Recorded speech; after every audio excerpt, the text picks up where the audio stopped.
dinakara, dadkaga dinakara, hoy hoy dinakara, dadkaga dinakara, hoy hoy dinakara. أعوذ بالله من الشيطان الرجيم. بسم الله الرحمن الرحيم، والصلاة والسلام على سيدنا محمد خاتم الأنبياء والمرسلين. رب اشرح لي صدري ويسر لي أمري واحلل عقدة من لساني يفقهوا قولي. السلام عليكم ورحمة الله وبركاته. dhammaanku xiriirayaasha radio city soogaad iyo adeerkay aadan allaale oo marti halkan iigu caawa. adeer aadan allaale waan ku salaamay. assalaamu calaykum waraxmatullaahi wabarakaatu. kusoo dhawow radio city soogaad. وعليكم السلام واندوهي. adeer dhibaatooyinkan soo noqnoqonayaan jeclahay in aan waxyar kaa waraysto dagaaladii oo soo cusboonaaday oo haddana dad fara badan baa meesha lagu laayay laleeyahay, dhulkiibaa lasoo galay. arrimaha maxaad wax nooga sheegi kartaa? arrimaha waxaan wax niiga sheegay anigu in sanada dadka waanu digay, waanu sheegay in sanada cafar waan la hadlay. waxaan idhi cafaray dad islaam oo walaalaana, dhulkuna wuu naga badan yahay. waar doqonimadan iyo dagaalkan aan dhammaanaynaan iska dayno. idinkuna waad dhimateen, annaguna waan dhimanaynaa. xilligaa labada dhinacba khasaaro unbaa jira. dee maad aragtay dabadana dad baa niga riixaya. nabad baan rabnaaye nimada niga helnaanay. intaa oo goor iyo waxaa oo dhan cafar dhegamo uma yeelan. maantana cafar waxay heshay fursad kaleete oo fursad weyn leh. fursaddaa waxaa weeyaan dagaalkii tigreega lagu qaaday. hub weyn oo fara badan bay ka heshay. degenaanshaha dhulka Ethiopia inaynan jirin iyay ku tala gashay.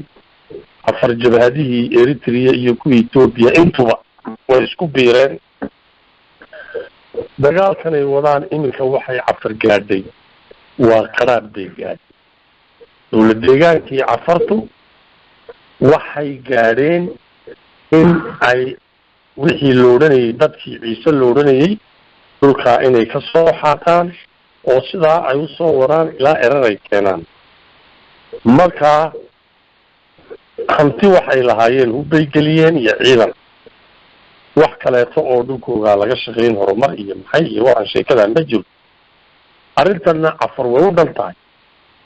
meel kastoy joogto arrintan cafar way u dhan tahay. waxa weeyaan kolkaa cafar waxay iclaamisay dagaal aanan joogsanayn. kolkaa waxaa loo baahan yahay dadkii kaleete ee la odhanayay ciise, maadaama cafaray waxaa gaadhay in iyaguna oy dawladda cafarta waxaa gaadhay hubkan lagu dagaalanayaba hub waaweyn uu yahay, baabuur dawladeed ay tahay. ciisuhuna dawlad buu ka tirsan yahay soomaali la yidhaah.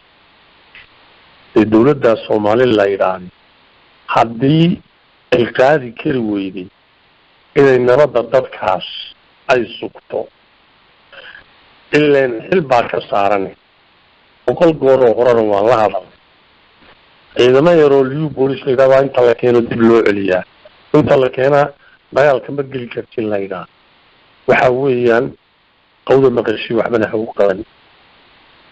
dhibtu waxay ka socotaa mas-uuliyiinta ciisaha ee dawlad deegaanka soomaalida ka mid ah. waxa weeyaan hantidan dawlad deegaanka soomaalida waa hanti soomaali oo dhan ka dhaxaysa. ciisuhu ka mid buu yahay. markaa waxaa loo baahan yahay kol haddii uu ciisana uu ka mid yahay inuu wixiisii goostaa loo baahan yahay. ciise wixiisii wuu goosan kari laayahay. maadaama uunan goosan karayn, maadaama ragga halkaa joogi ay xisaabtami karayn oo xisaabtanka ay iyagu ku jiraan ay tahay xisaabtanka jeedkooga. imise aqal baad dhisatay, imise qandaraas iyaad qaadatay, wuxuuguna uu waxaa yahay. dee waxa weeye iyagana hoos iyo sare baanu la hadalnay. war haddii walaalayaalow aanad meeshaas aanad xil aanad ka hayn, haddii dadka noloshooda nabadooda aanad karayn, oo meeshaas horumar kalena iskaba haysto oo dadkaa dhibta weynay haysata waa biyo la-aan. biyo la-aan waa ta u daran. waa 20 bilyan oo bir oo Ethiopia lacag ka badan ayaa kalilka lamaaragtay la siiyaa.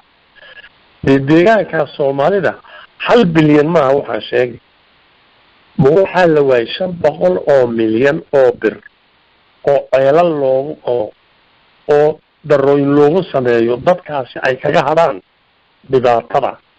xilliga in qaliil sidan oo kala markay timaado dadkii biyihii bay haysanayaan, haddii lasoo weerarana shacab ahaan way isdifaacayaan. horta taasi ma jirto. dawlad ka dambaysana dadkani ma jirto. dawlad Soomaaliyeed ka mid nahay oo dhab aan uga mid nahayna ma jirto. kolkaa waxaa weeye waan baaqay, 100 goor baan baaqay. waxaan idhi waa ciise ka diasporaaga, ka aqoonyaanka, ka odayga ah, ka sheekha ah, ka ogaaska, intaba war meel isugu nimaadno ilaahan gaadhno. talada haba noqotoba cafar baan isku diidno dagaalka anaga joojisay, haba noqoto colaada annagoo ay wadaan kuwa mid aan samaynay ee dadku inay fashadaan. bal meel marka la isugu yimaado madaxa la isgeliyo yaa wax la gaari karaa. ciise dhaguhu ka furtay arrintaa, waana nagu dhex jiraa, lama rabo. wakaa adeerayaalow intaasaan anuu nii sheegayaa. adeer aadan alaalow su-aal kale, waxaan hadalkaaga kala soo dhex baxay in aad tiri canfartu meel walba ay joogaanba waa isku yimaadeen. marka miyaa canfartii Jabuuti iyo tii Eritrea tii Ethiopia waxa isku tegay? afar arrintan meel kastay joogto way ku jirtaayo waynigii maqlaayay berigii dhaweytay booliiska la laayay. kii su-aalayay ninkii dhaawac ahaa wuxuu ahaa cafarta reer Jabuuti oo Faransiis buu ku hadlayay. sodiga tani anigu taniyaan sita buuri, tani maaha waxaad sheegtaa ma tanidaan sitaa ma garan. tani de ma cafarta Ethiopia taqaan may waa inay Faransiise waana ognahay anagu in badan baan ognahay. soo kii dagaalan qaar ku qabanay dhamaantaya waan maqalay ereygaas uu yidhi oo annagaba way noo caddaatay in ay Jabuuti ka socdaan kuwa teeniga hayay.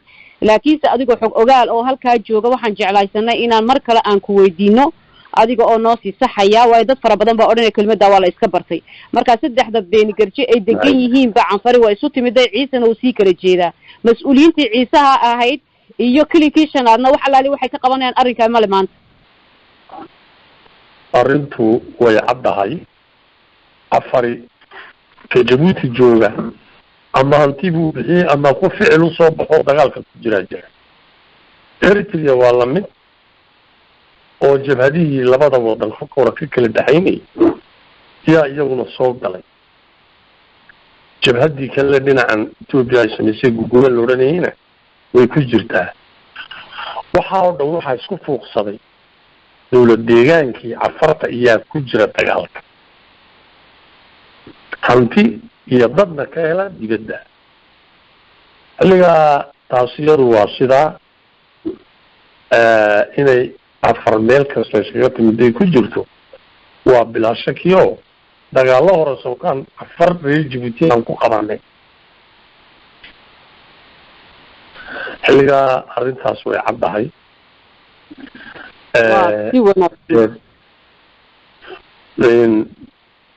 mas-uuliyiinta ciisaha ah ee dawlad deegaanka ka tirsana dad aan ku odhan karo damiir bay leeyihiin meesha ma joogaan. waliga kuu sheegaya jeeb la buuxsado unbaa meesha loo joogaa. waa dad shaqaysanaya, waa dad lacag u boobaya, waa dad imise guri baad dhisatay leh. hantidaa dadka masaakiinta ah xitaa wixii soo gaara sidaasaa laga yeelaa. warka meesha yaali waa kaa haddaba adeer aadan allaalow haddii in unay ku hadhay ciisaha in damiir leh maxaad maanta baaq u diri lahayd maxaase jimciyadda qurumaha ka dhaxaysa iyo jimciyadda xuquuqa insaanka aad baaq u diri lahayd waxa weeye anuu baaqa aan horey u diray in caawadana xitaa aan ku celiyey wuxuu ahaa war ciisow aan isku nimaadno waran tashanore taa un baan haddana ku celin iminkana labaad tu kale aan ku celinay ma jiro baaqaan qaramada midooba u diri aduu dee dirna waan ka fadhiyaa ninkii wax ka qaban kara arrintaa waa ku dibad jooga codkaaga gaadsiinaynaa codkayga dee waad gaadhsiin kartaa waa taas weeye waxa meesha yaalla etoobiyana way gacan bidxeynaysaa oo ciise in dhulka laga raro way iska jeceshahay wakaa aad iyo aad baad umahadsantahay adeer jazaaka allahu khayr waxaan ku rajaynaynaa khayr iyo barako insha allah iyo ilaahay inuu ni wada garab galo dhammaantiin oo maatidaana ilaahay badbaadiyo oo dadkana caqliga ilaahay usoo celiyo waxaan kaaga tegaynaa insha allah nabadgelyo iyo ammaano allah dhammaantiin ku xidhiirayaasha radio city soo gaadh idinkana nabadgelyo iyo ammaano allah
Hoy, hoy,